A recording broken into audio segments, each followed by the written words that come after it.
Bonsoir à tous. Aujourd'hui, nous sommes au jour 6 de notre semaine de prière. Le titre d'aujourd'hui est La solution à nos luttes. Le verset se trouve dans Luc 9, versets 23 à 24.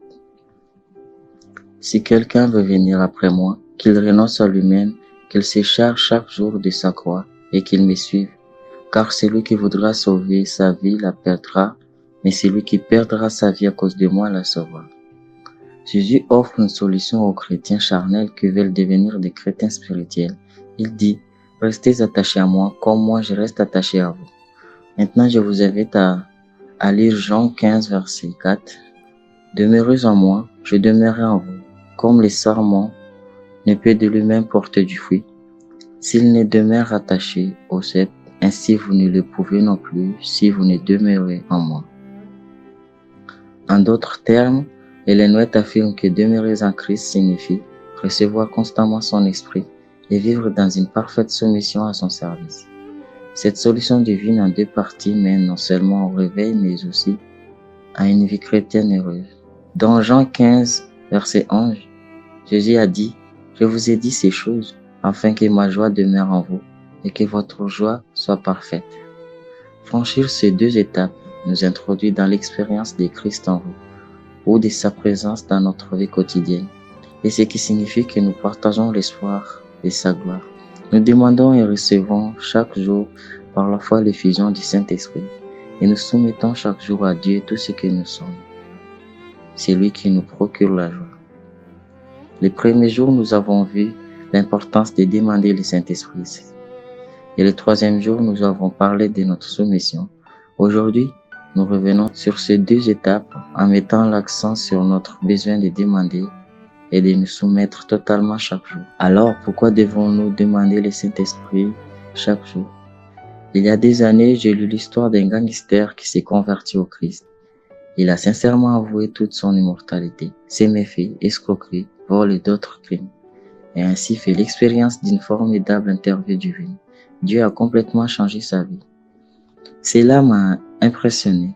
Je me suis dit que je m'en sortais bien dans la plupart des cas, mais je n'ai pas vécu de telles expériences. J'ai donc prié.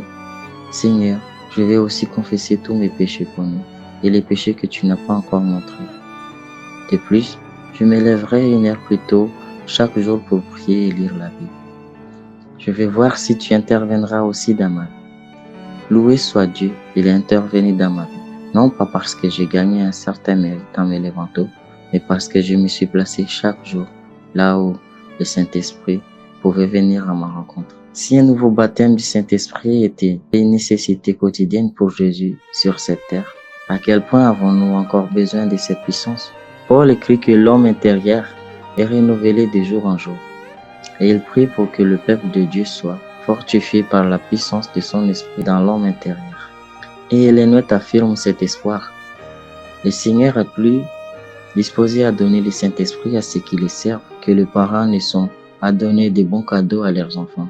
Pour le baptême quotidien de l'Esprit, chaque ouvrier doit offrir sa demande à Dieu. Alors pourquoi se soumettre quotidiennement à Jésus?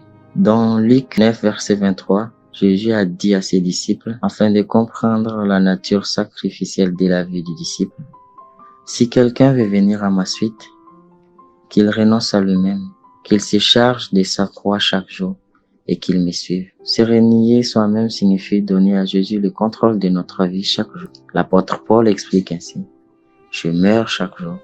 En tant qu'humain, nous résistons à l'abandon, oubliant que quand je suis faible, alors je suis fort. Nous recevons la vie physique à la naissance, mais nous continuons à manger tous les jours pour rester en bonne santé.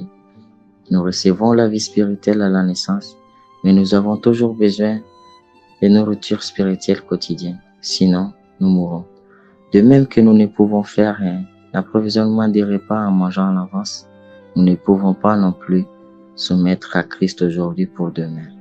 Ellen White révèle aussi complète qu'ait pu être notre consécration lors de la conversion. Elle ne nous servira à rien si elle n'est pas renouvelée quotidiennement.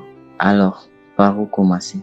La meilleure façon est la seule de recevoir quotidiennement le Saint-Esprit, de s'abandonner à Jésus et d'avoir un temps de communion personnelle quotidienne.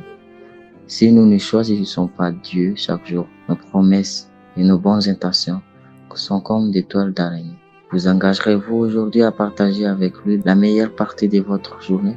Cherchez dans Matthieu 6, verset 23. Mais cherchez premièrement le royaume de Dieu et sa justice, et toutes ces choses vous seront données par-dessus. Il dit aussi dans Jean 15, verset 4 à 7, si vous demeurez en moi, que mes paroles demeurent en vous, vous demanderez ce que vous désirez, et cela vous sera accordé. Seigneur, merci d'accroître notre confiance lorsque nous nous abandonnons à toi chaque jour. Permets-nous à mieux connaître le Saint-Esprit, que tes désirs deviennent les nôtres. Voici les sujets des prières qui me sont écrits.